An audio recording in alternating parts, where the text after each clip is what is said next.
जल्दी जाओ जल्दी।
গত রাত্রে সিক্রেট ইনফরমেশনের ভিত্তিতে কাটালছড়ি বিএসএফ কমান্ডার স্টাফ এবং সাবুন থানার স্টাফ একটা জয়েন্ট অ্যাম্বুশ লেড আউট করে আমাদের শঙ্করঘাট বর্ডার আনফিল্স এরিয়াতে, এবং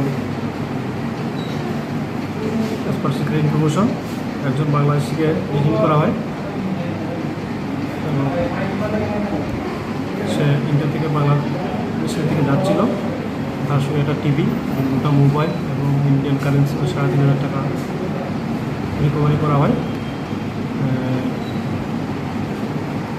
এবং তার স্টেটমেন্ট অনুযায়ী সে প্রায় কিছু বছর পূর্বেই ফার্স্টলি ওয়েস্ট বেঙ্গল সাইড থেকে ওয়েস্ট বেঙ্গল বারাসাতে সে একটা দোকানে কাজ করতো এবং প্রতি বছরই ৩-৪ বার সে ইলিগালি ইন্ডিয়া থেকে বাংলাদেশ থেকে ইন্ডিয়াতে প্রবেশ করত।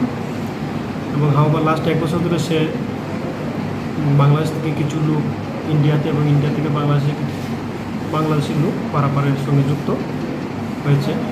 এবং গতকালকে সে যখন আসে তখন আমাদের মদিনার টিলার একজন অটো ড্রাইভার তাকে সাহায্য করে এবং একজন কালু নামে একজন সাহায্য করেছিল ইন্ডিয়া থেকে বাংলাদেশ যাওয়ার পথে।